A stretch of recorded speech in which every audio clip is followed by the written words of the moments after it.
Ang mabuting balita ng Panginoon ayon kay San Mateo. Papuri sa iyo, Panginoon.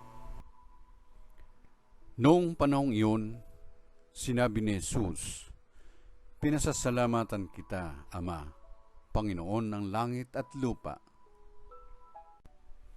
sapagkat inilihim mo ang mga bagay na ito sa marurunong at matatalino at inihayag sa mga may kaloobang tulad ng sa bata. Oo, Ama, sapagkat gayon ang kinalulugod mo. Ibinigay sa akin ng aking Ama ang lahat ng bagay.